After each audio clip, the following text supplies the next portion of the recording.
Hello, dear participants of the 2023 conference of the World Council for Gifted and Talented Children. Good afternoon to all. First, greetings from Slovenia and from the Center for Research and Promotion of Giftedness at the University of Ljubljana. My name is Mojca Jurišević, and I am pleased to introduce our next keynote speaker, Professor Dr. Márta Fülöp, who will challenge us with research findings and her expertise on dealing with winning and losing in the gifted world. Professor Dr. Márta Fülöp is a scientific advisor and head of the Social and Cultural Psychology Research Group at the Institute of Cognitive Neuroscience and Psychology. She is also a professor of social and cultural psychology at the Institute of Psychology, Károly Gáspár University in Budapest, Hungary. Her research focuses on the psychology of competition, competitive attitudes, their relationship to mental and somatic health, coping with winning and losing, cross-cultural differences in competition, and much more. Márta brought me to her attention years ago and later invited me into the world of competition research, so that today we are not only good colleagues, but I can also call her a friend. I hope you will enjoy the lecture both academically and professionally. Dear Márta, the floor is yours. Thank you very much, Mojca, for your introduction of my scientific positions and research topics.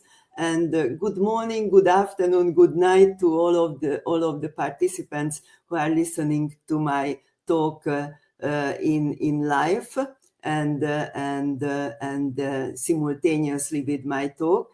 And I am very happy and very honored to be invited to give a keynote speech in such an illustrious audience, context and audience. And I now right away go into my topic of presentation today.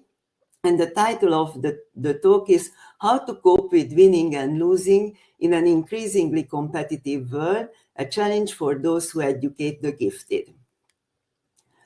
So first of all, let's look at of course, very briefly, the role of winning and losing in the gifted student's life.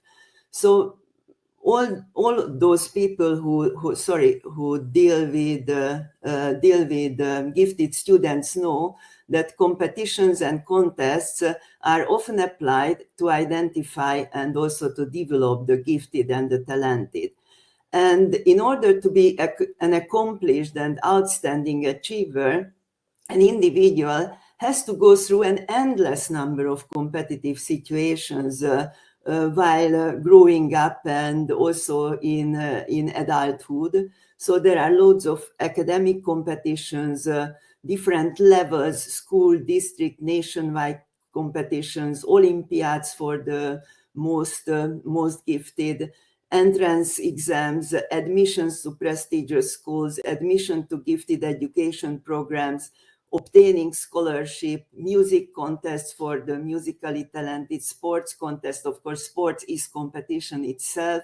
So for those who are talented at sport. So in every field of giftedness, one way or another, to select those who are the most highly able, also to identify the most highly able, also to identify those who can get resources which are always scarce in a way, financial resources, educational resources, competitions are there, and gifted students, they most of the time have to participate in these competitions in order to be able to access those resources.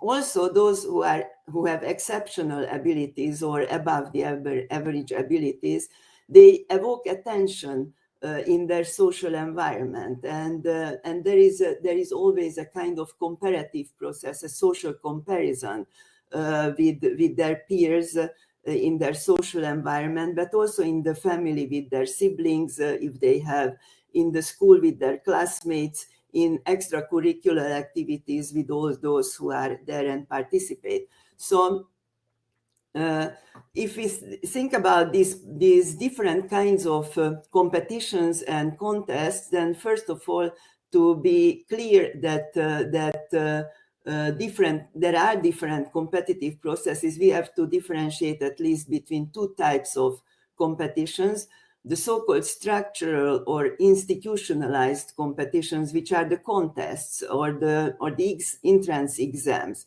These are competitions where there are clear rules and where there are standards of achievement, and the measurement is based on more or less objective criteria. However, there are also spontaneous informal competitions. These are processes that the individual himself or herself does. These are social comparative processes when we compare ourselves to others and try to evaluate our shortcomings and our strengths is compared to others.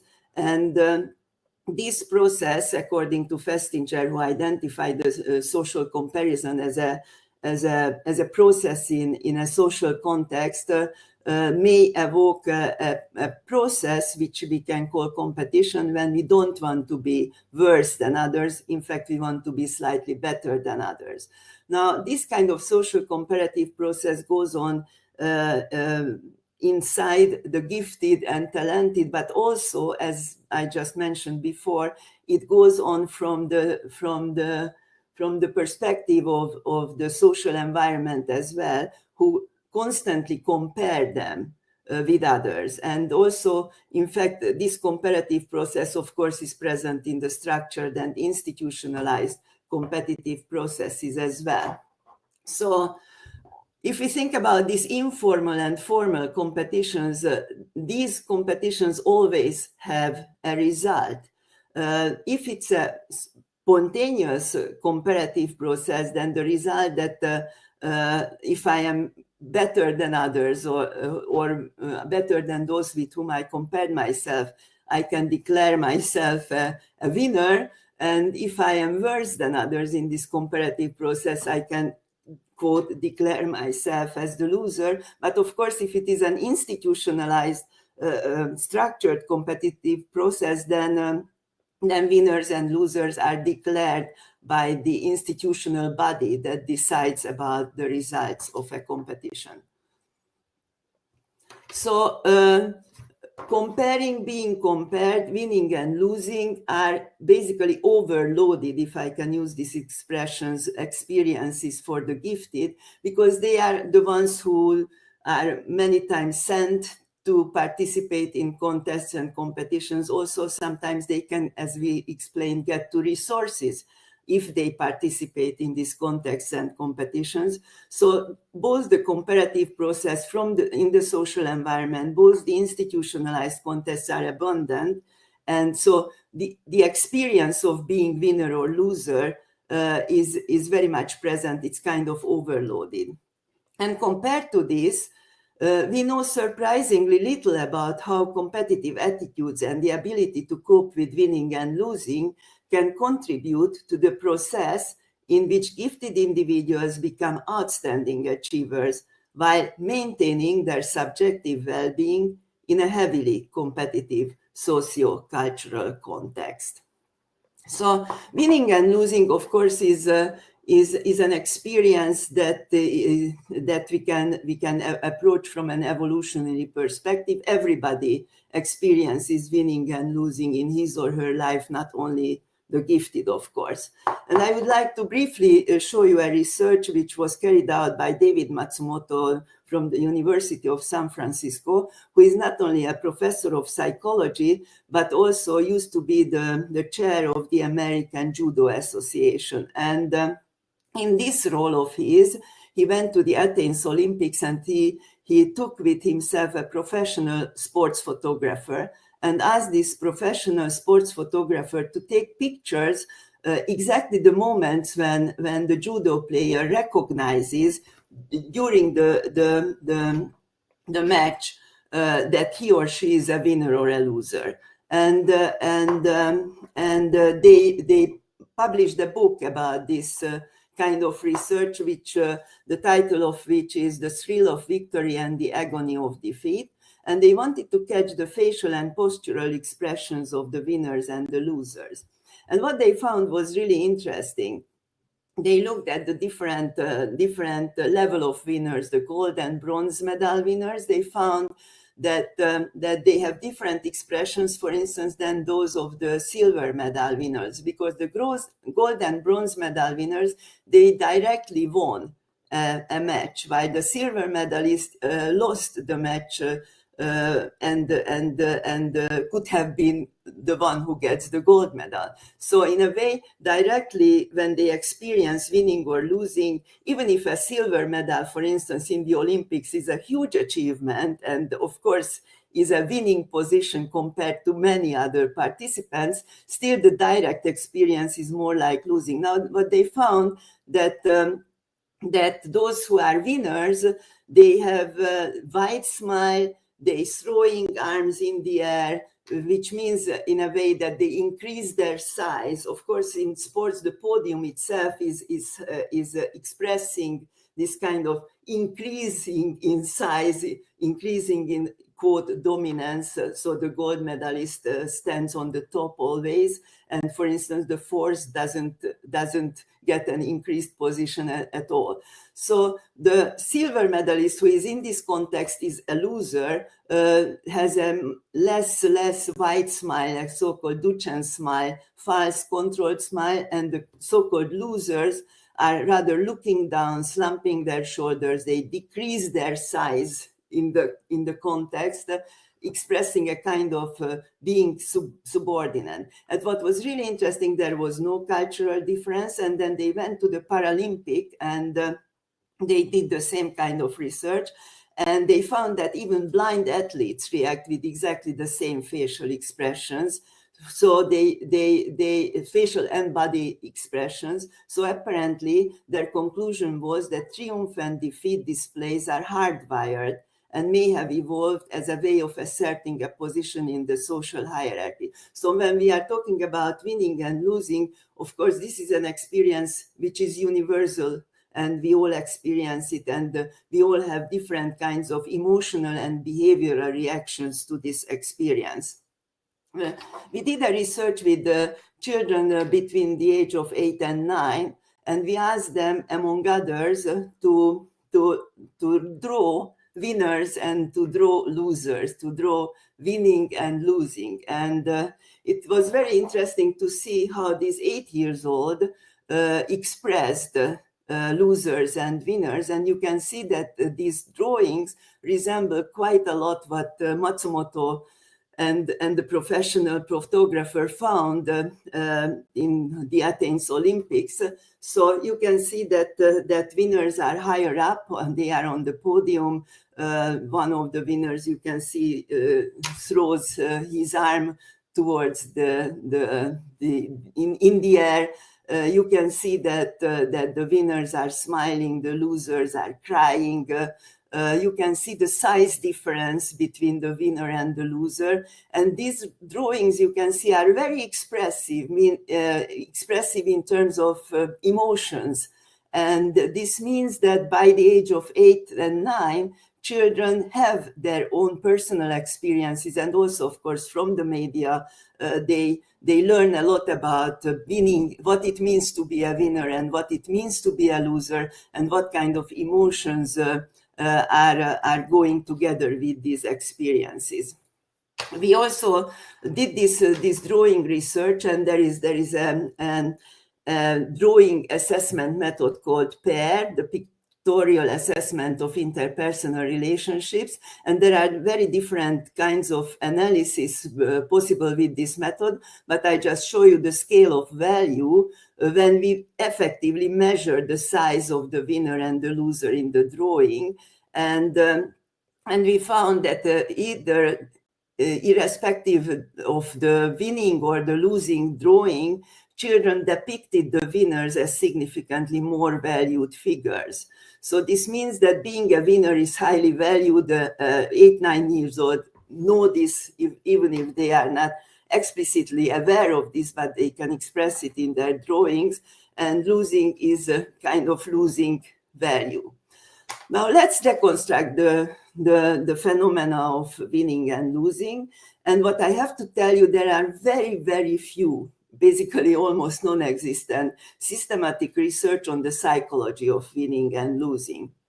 And I would like to show you a research of mine, what I carried out with a closed-ended questionnaire, which was based on extended previous qualitative studies about reactions to winning and losing. And we said in a competition, people sometimes win, sometimes lose. Try to remember some situations when you won at something. What did you feel? And of course, what did winning mean to you?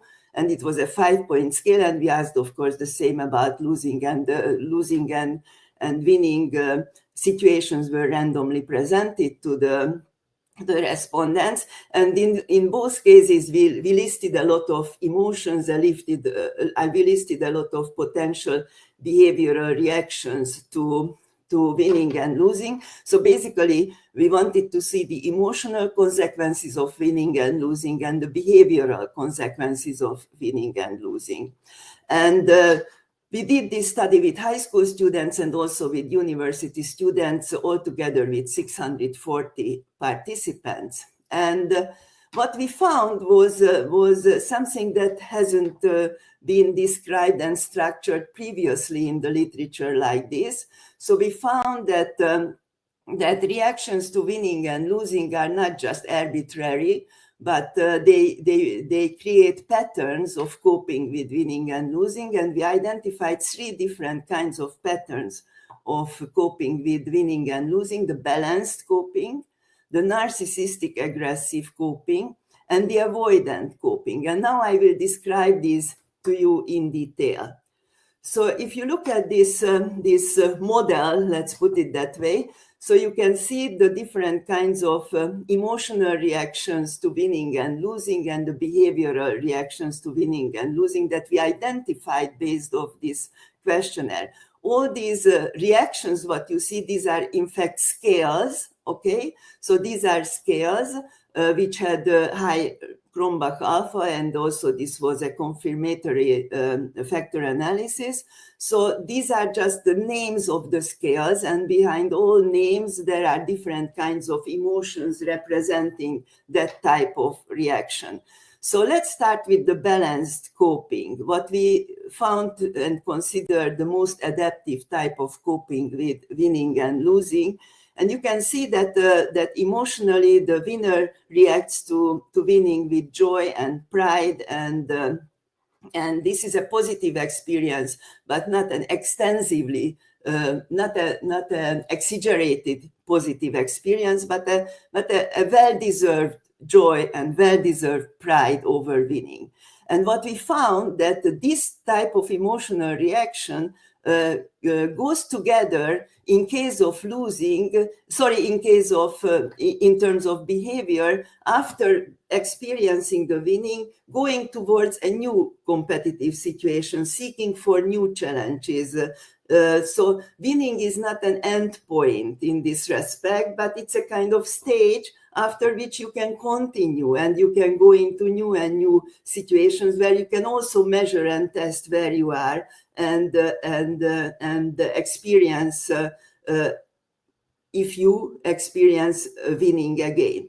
Now, what we also found that those who react to winning with joy and pride, when they lose, they are sad, but they also experience a certain kind of frustration, meaning that, of course, when we lose, most of the time we experience negative emotions, but also there is a certain kind of frustration. Why did I lose? Why wasn't I able to perform better? So a kind of dissatisfaction with the own achievement, which is an energetic response.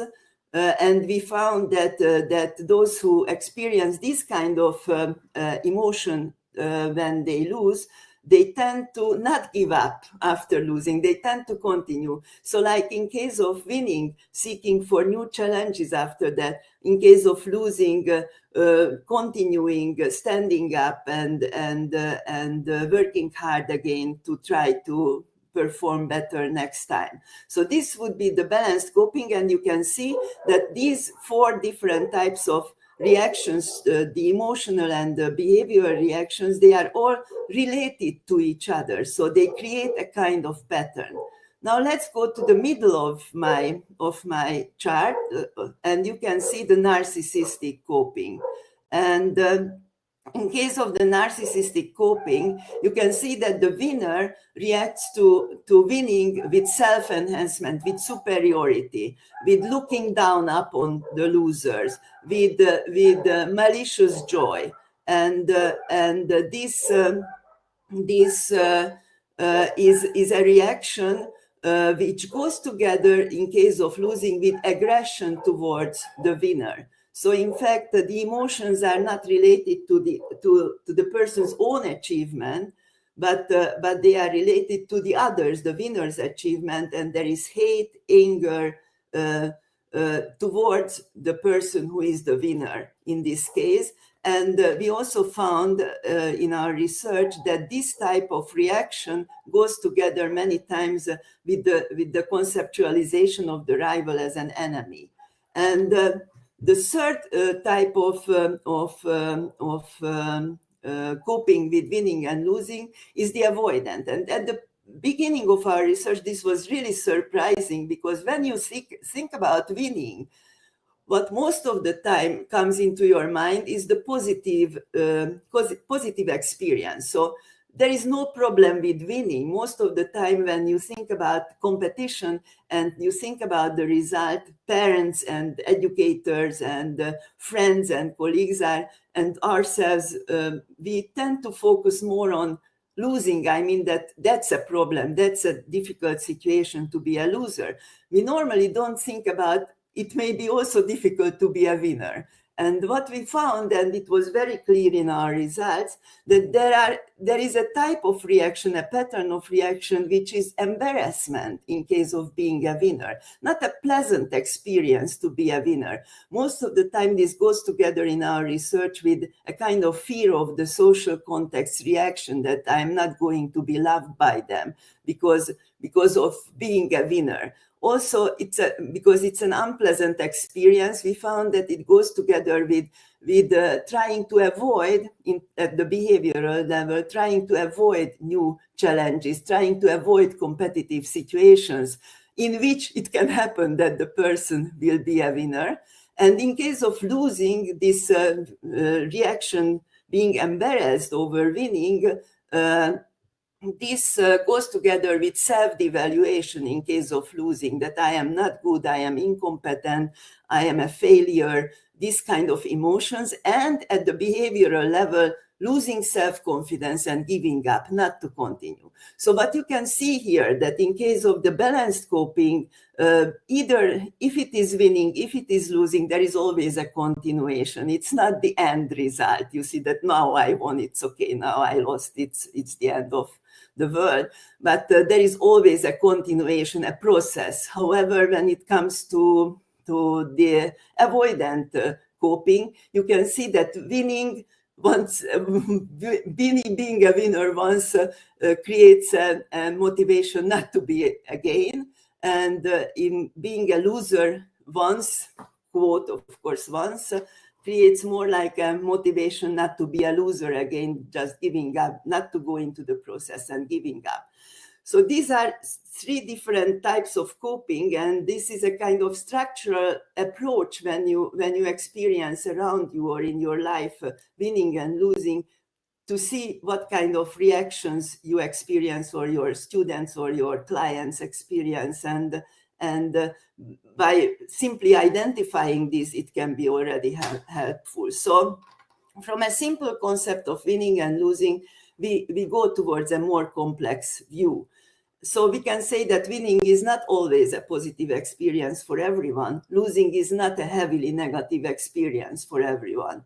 So, and also what we found that emotional and behavioral reactions to winning and losing are not independent of each other, but are in close relationship and compose more or less adaptive ways of coping with winning and losing. So what is the significance of patterns of coping? First of all, winning and losing can both contribute to positive self-development if the competitor has the adequate coping strategies. And winning and losing can be both devastating for those who do not have adaptive emotional and behavioral patterns to deal with them. So the educational goal to educate and socialize the gifted to adaptive and balanced coping with winning and losing, and of course not only the gifted, but each individual. Now, we carried out a research with gifted contestants, and this was supported by the Hungarian Talent Society. And we had a matched sample, 200 successful contestants with outstanding results, nationwide competition first prize or international competition first, second, and third prize, and 200 other contestants with no outstanding results, but also identified as gifted. For instance, in a nationwide competition, if you are 20th, that's still a very, very impressive achievement, even if it is not the absolutely outstanding result. So we did this matched sample, which was matched along age, gender, and place of residence. And the average age of the participant was around 18 years old. And what we found that, in fact, the outstanding group was stronger in adaptive coping with winning, significantly higher averages. So in terms of the emotional reactions to winning, they reacted more with joy and activation and pride, as I described, you remember, in the characterization of the different kinds of patterns. And in terms of behavior reactions, they are seeking more new challenges, new goals, with an increased energy after winning. And when we looked at losing, then those who are the outstanding compared to the other gifted but not outstanding, having no outstanding results, the emotional reactions in terms of losing were sadness and disappointment more, like the sadness and frustration, sadness and disappointment. And then in terms of the behavioral reactions, not giving up and losing rather motivated these students, and they seek for improvement with an increased effort. So the outstanding group was stronger in adaptive coping with losing as well. Now, of course, I was speaking about winning and losing, but we cannot forget about the personal attitude towards competition itself. I mean, not how we cope with winning and losing, and what is our attitude towards competition in general. And we identified in our research 4 main and altogether 5 different types of attitudes towards competition. The so-called hyper-competitive attitude, when somebody has a strong desire of winning at any cost or by any means. I mean, they are very competitive, they compete at anything, and they want to be a winner. So the focus is on the result. And if winning is not possible or not achievable by own effort, then they can even get out of the rules and cheat and manipulate the process. So the focus is on the result. Winning is very important. The self-developmental attitude, however, is more process-oriented. This is a desire for excellence and personal growth and development via competition or by competition, bringing out the best one can do seeking new challenges, mastering the task. And so the focus is on the process of improvement. And if, of course, in this case, also self-developmental competitors also experience, for instance, winning and losing, but this is not something that is an end result, but a point of reference towards the future, how to continue. We also identified the competition avoidance as attitude and two subtypes: those who are more concentrating on losing and they are afraid to be a loser, therefore they try to avoid competitive situations, and the anxiety-driven competition avoidance, when it's more the process-oriented, so the whole process of competition is too stressful, means too much pressure for the individual, and therefore the individual tries to avoid competitive situations. And the indifference, then somebody says, I don't care about competition. I don't care if I am a loser. If I don't care if I am a winner. I simply try to stay away. So it's a kind of avoidance, but a different type of avoidance than fear of being a loser or anxiety-driven competition avoidance, because this is based on more or less indifference. Now, gifted students and adults may be characterized by any of these attitudes. So you can be highly gifted and be competition avoidant or indifferent one way or another.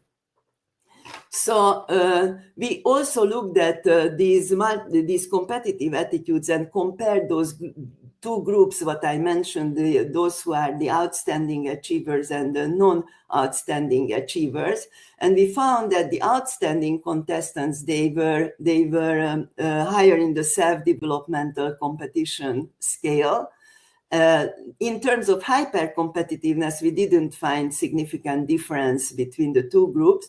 But in terms of competition avoidance, all three types of avoidance, the two types of clear avoidance and the indifference, was more characteristic to the not outstanding contestants than to the outstanding contestants. So we found clear differences. So outstanding contest results are in positive relationship with self-developmental competitiveness, and outstanding contest results are in negative relationship with competition avoidance due to fear of losing, anxiety, or indifference. Now, we not only did this, but we also went further on, and now I showed you these different attitudes separately, but we did a cluster analysis because we wanted to identify different patterns of competitiveness. Like you saw that we identified different patterns of coping with winning and losing. Now we wanted to identify different patterns of competitiveness. And you can see 5 different types of patterns. And what you can see that how those 5 different scales, what I showed you before, are combined in these different kind of patterns. And you can see the first one is the self-developmental, in which the self-developmental attitude scales average is above the average and all the other scales are below the average. You can see a fear of losing pattern, in which the fear of losing has the highest average, but also the indifferent and the anxiety avoidance scale are above the average. However, self-developmental, and hyper-competitive is also above the average. So it is an interesting psychological combination of a kind of narcissistic reaction to competition and fear of losing, because it may be damaging to the self-concept. So the combination of fear of losing and anxiety avoidant and hyper-competitive attitudes are in this pattern. Now, the next one is a very interesting one, the complex competitive attitude, because here you can see that there is a high average of hyper-competitiveness, but it is coupled with self-developmental competitiveness, meaning that the person is both result and process-oriented. And because the self-developmental competitive part is also significantly above the average, in this combination. That means the hyper-competitive attitude is based mostly, this very strong desire to be a winner is based mostly on own achievement, own improvement, own hard work. So it seems to be, and you will see a kind of constructive attitude towards competition. Now we can see the avoidant, where all the three avoidant scales are high, and both of the competitive scales are below the average standard.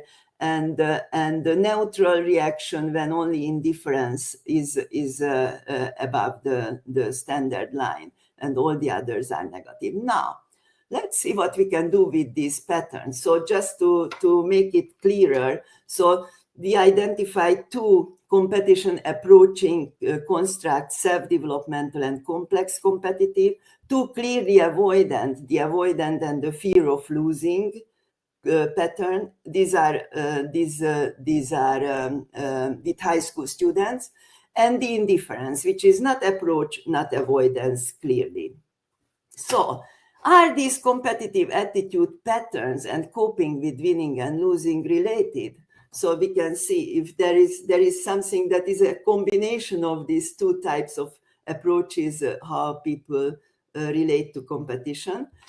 And I don't show you all, I just show you some examples, but from these examples, you will see that there is a very clear and very convincing relationship between competitive attitudes and how we cope with winning and losing. Because for instance, you can see emotions related to winning, the joy and pride scale, what I showed you before. And you can very well see that the complex competitive have the highest average in this reaction type. Also, the second highest is the self-developmental competitive, while the avoidant, the indifferent, and the fear of losing attitudes, those who have this, of course, now I am simply saying this, those who have this type of attitude, they don't react very clearly with joy and pride or towards winning. However, let's look at the embarrassment, being embarrassed over winning. And you can very well see that it's just the opposite. The fear of losing type of competitive attitude and the avoidant competitive attitude goes together with high level of embarrassment as a reaction to winning, and the complex and self-developmental competitors, they don't have that kind of reaction. Now let's look at two types of behavioral reactions. First, let's look at behavioral reaction after winning, seeking for new challenges. And again, you can see that the complex competitive and the self-developmental, they have the highest average, and the fear of losing, indifferent, and avoidant, the lowest average. Just the opposite when it comes to giving up after losing. You can see that the avoidance and the fear of losing attitudes, they go together with giving up. However, the indifferent, the self-developmental, and the complex competitive attitudes not. So I could show you each different types what we discussed before, and it's logical. Now you see it's logical, and it means that competitive attitudes and coping with winning and losing, they are related. And so we can say that when gifted students participate in competitions, both the process and the result are managed by a complex personal coping that may be adaptive and beneficial or may create obstacles. And what we also studied psychological protective factors and competitive patterns, and we found that the complex competitive attitude and the self-developmental competitive attitude are significantly higher than the avoidant and higher averages of these protective factors than the avoidant and indifferent. For instance, we studied resilience, we studied grit, we studied mental toughness, we studied self-efficacy, we studied positivity, which measures subjective well-being, also optimism and self-esteem. and EU stress, and in all these so-called protective factors were more characteristic to those who have complex competitive attitudes or self-developmental competitive attitudes. We also looked at the outstanding, not outstanding comparison, and we found that the outstanding contestants are more confident and higher in consistency in the mental toughness scale. They have higher averages in the positivity scale. In the consequence, we studied perfectionism in their case as well. In case of the consequences of perfectionism, they have less negative and more positive effects of perceived effects of perfectionism. In the almost perfect scale, the outstanding contestants see themselves more perfectionist, and their expectations are of achievement are higher. But as I said, they see more positive consequences of their higher perfectionism than negative consequences of their high perfectionism. And we also use the achievement motivation scale, and we found that in the subscale of development and achievement and dealing with challenges, also the outstanding contestants had significantly higher averages. So I think you can see that we can identify really a kind of complex relationship towards competition, which can lead to better or worse performance in competitive situations. Now, I would like to show you briefly the role of society and culture, how coping with winning and losing can be also influenced by different cultures. And I compared two countries, China and Hungary, and just briefly about the Chinese context. Chinese parents and Chinese researchers clearly agree that competition is intense today in China, and the need to compete is an inevitable part of a modern society. They don't criticize severe competition that much. It is more seen as a natural feature and engine of the market economy and economic growth, and no one wants to curb or restrict it too much, but rather to enable young people to participate in this intense competition as successfully and adaptively as possible. So Chinese parents do their utmost to instill in their children a competitive spirit, and therefore almost from birth they educate their children to excel in competition. And at the same time, Chinese parents are aware of the cruel reality of competition, that losing and failure are inevitable in an intensely competitive society. So this is why they try to develop in their children tolerance and perseverance, the ability to overcome difficulties and not to be discouraged by the winner. This is results from China Youth and Children Research Center research. Now, the Hungarian context is very different. In the Hungarian discourse, elite, highly successful academic high schools are often called racehorse stables. And just a brief quotation, this expression, racehorse stable, has a very negative connotation, referring to the constraint of racing and its potential ill effects. And the quotation, racehorse stable or a high school where my child is educated with heart and soul.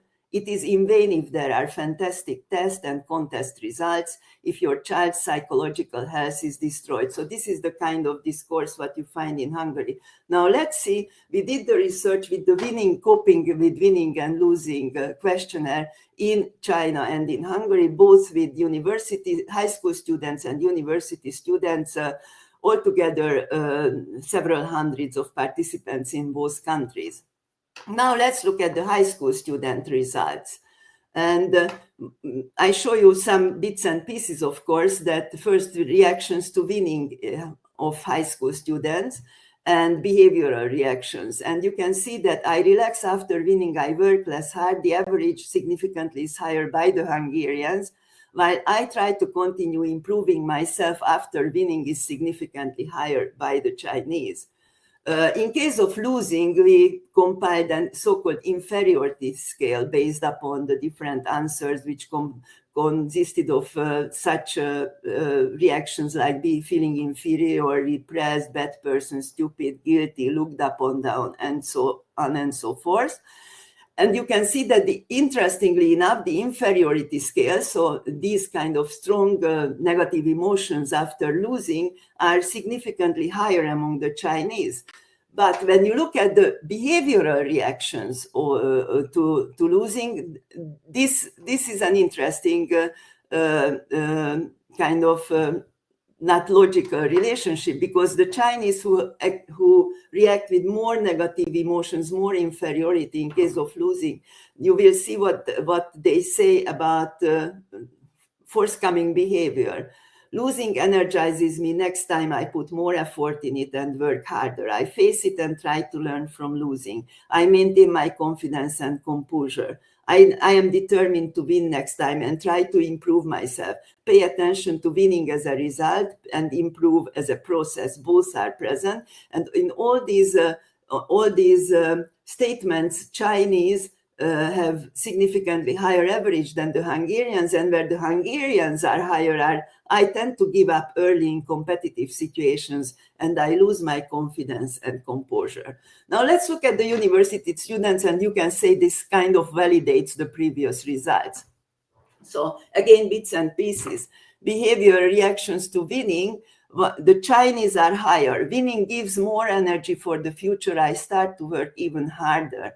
I try to win next time too. I set up new goals, face new challenges. I try to continue improving myself. Again, pay attention, both win, result, and process improve are high. However, what is the higher among the Hungarians? I relax after winning. I work less hard, exactly as it was in the high school students' case. We made new challenges scale in case of behavioral reactions after winning, in case of the university students, and the Chinese had higher average on this scale than the Hungarians. And in case of losing behavioral reactions, the Chinese had higher average in the not giving up, standing up, improvement after losing, and Hungarians losing self-confidence. I now want to remind you to what I told in the introduction, that the Chinese society tries to socialize to be able to cope with winning and losing in an adaptive way, let's put it that way. The Hungarian society rather goes towards staying away or looking at competitive situations as harmful. So what we can see that the Hungarians, in case of winning, rather relax and seek less new challenges, and in case of losing, tend to lose self-confidence and give up after losing, while the Chinese, in case of winning, look for new challenges, and in case of losing, they tend to give up and stand up and continue.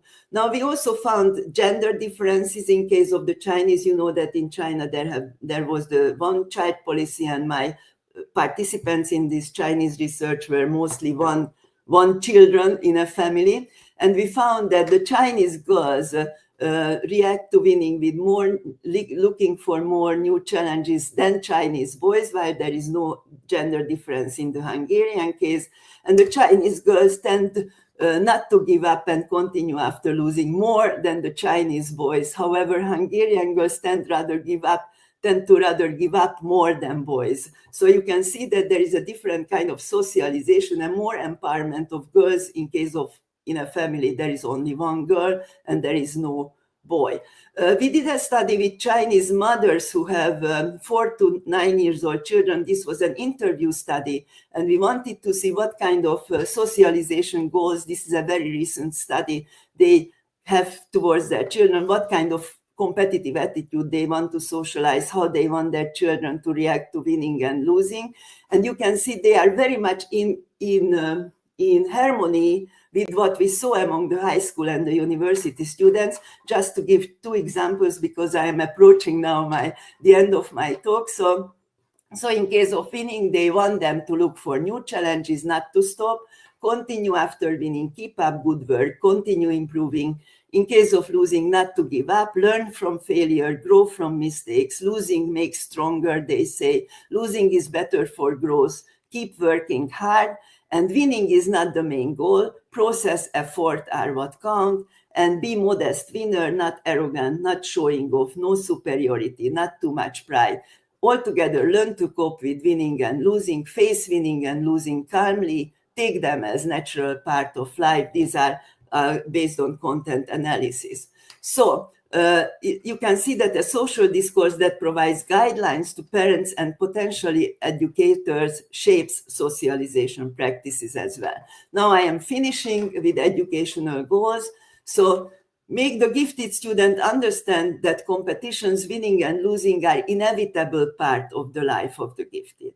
Therefore, the most important is to learn how to cope with them emotionally and behaviorally.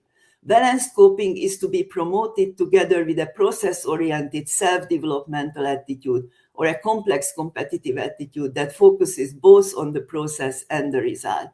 These attitudes have a strong relationship with psychological protective factors and together lead to better performance. Those who are more equipped with an adaptive competitive attitude and coping with winning and losing, and who have more psychological protection, are more successful in contests and able to secure the necessary resources for the further development of their talent. And the role of educators, it is important to be aware of the complex psychology of coping with competition and winning and losing. Unfortunately, what we find that teachers rather rely on their lay concepts of how to prepare psychologically their students for the potential results of competitions, or their own adaptive or non-adaptive coping serves as a model. However, students need both professional, emotional, and behavioral guidance. Because of the abundance of competitive situations in gifted students' life and the significance of being able to give their best in these situations, this knowledge is highly necessary. Thank you very much for your attention. And now I finish my talk and I'm looking forward to your questions. Thank you very much. Oh, yes. Thank you. Thank you very much, Márta, for your insightful and very, very inspiring presentation and expertise shared and all those implications. So we appreciate really the sound and extensive cross-cultural research on which you base your work and also the conclusions. And I would like just to switch to questions. So during your talk, we have received many comments and questions, and let us try to answer some of them right away. I don't know if we will have time for all, but for example, Eleanor van Gerven wrote, I have a question. You describe the attitudes towards competition. Have you data that might suggest that during the learning process of being a competitor, the learner's attitude shifts towards a self-developmental attitude? That's a very good question, and of course, a most important question. Can we change this kind of attitudes, or how much these attitudes are stable over life, or education and socialization compared to, for instance, family socialization can change them or not? In fact, there is no existing reliable research on this. But what we know that there are different experiments in which they try to teach those who experience performance situations as threat, how to cope with, how to reframe those situations, not to be perceived threatening, but more like challenging. So there can be some kind of training. Also, I am quite convinced, and in fact there are some results over this, that if you make people aware this structure, you see that what kind of potential reactions are, because when you react to winning and losing, most of the time you take it for granted that that's the way we react to winning and losing. And if you describe this kind of potential reactions, and what would be a reaction that would help you more to cope with such kind of situations, by the sheer knowledge of this, the professional knowledge on the educator side and the knowledge on the students on the individual side can help. Now, to change the attitudes, that requires socialization, go over competitive situations and interpret the situations, interpret the results by the parent, by the teacher, by the coach or whoever, according to this kind of adaptive and non-adaptive coping structure and directing the reactions towards that. It's like, I would say, if you want stable change, it requires a long-term process but it is very important to be aware of this. And for instance, the hyper-competitive, to direct them towards the complex competitive process. You see, when you keep the hyper-competitive attitudes, strong focus on winning, but you add to that the self-improvement aspect of competition as well. So now this study, what I showed you with very briefly with the Chinese mothers, I do the same with the Hungarian mothers, and most probably it will be extended to other countries as well, because we want to identify at what age these competitive attitudes kind of are set up. You can clearly see them. And we compare that with the parent socialization practices, and it's in the Hungarian case a longitudinal study. So we want to see how this change, and if it changes over the years in relation to the parental socialization goals towards competition and coping and winning and losing. I hope I answered your question. Okay, so it was so really clear. I hope so for me, Eleanor will say. But yes, and this topic goes perfectly, or it's in line with what Vlad Galvão said today in the morning keynote speech on possible education, right? So we have to be aware, and we have to plan, or to think about also what will happen in the future, right? So yeah, and here we have another question from Samina Manasawala. Sorry for my pronunciation. She also commented that this is certainly interesting, and she wonders if these attitudes change across talent domains. So it's more specific, even more specific. We have time for this answer. Yeah, that's a very interesting question. It's the domain specificity or general attitude. And in fact, we had a study when we tried to put into different domains these kind of reactions, and it seems that both are true. I mean, there is a general reaction, but there are certain contexts, certain relationships. For instance, a self-developmental person may react to a romantic rivalry with hyper-competitiveness.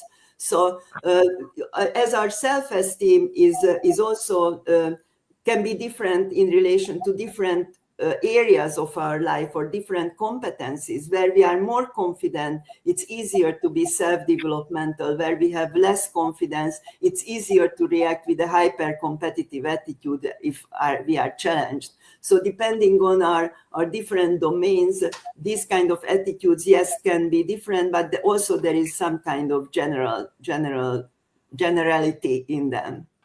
Okay, thank you. And the last one for this session, and it's the last one, but it's the last but not least. So what is the role of intrinsic motivation in positive coping? Asks Jenny Paitner. Yeah. The role of intrinsic. So of course, when we spoke about process and result, you can also kind of connect them, the process more like to intrinsic motivation, and the result is more like to extrinsic motivation. So certainly what we find that mastery motivation goes together more with self-developmental competitive attitude and complex competitive attitude, and hyper-competitiveness goes together more with performance orientation. So from this point of view, of course, the motivational constructs can be connected to these types of attitudes as well. And of course, a person is one person with different motivations, with competitive attitudes, with coping with winning and losing. When we look at a person, these are in complexity, of course. with research, we try to deconstruct these and try to see the different participation. But generally, when we look at the person, they are all together in one big complex. Right, right. Okay, thank you very much. So Eleanor as well as Samena, thank you for your clear answers too. And yeah, and Margaret Sutherland from Scotland I will just read her comment and question because it's really interesting also for this possible education in the future. So I think competition between researchers for limited fundings and universities is killing and higher education. Could we be losing around ground-breaking inventions and others because people are being forced to be competitive? Okay, just the last thoughts. Just the last sentence, I completely agree with Margaret, because I think what is going on in higher education and in the arena of research is hyper competitiveness, which clearly shows that we are forced to compete in a way that doesn't take self-developmental processes very much into consideration, doesn't give time, very much short-term result-oriented. And also we can see that as a result of this, many researchers get out of the rules, they cheat, they fake their results. So hyper-competitiveness apparently is not an adaptive context, and creating institutionally hyper-competitive atmosphere is against real performance and against psychological well-being, in my opinion. Okay, I could not agree more. So thank you very much. Thank you, Márta, and thank you all participants of this keynote session. So we are finishing now, and I would like to invite you to write to Márta or to contact her to read the interview and to visit also other sessions on the schedule today and also tomorrow. Thank you very much and goodbye. Thank you very much for your attendance. Thank you very much, Mojca. Bye-bye. Bye-bye.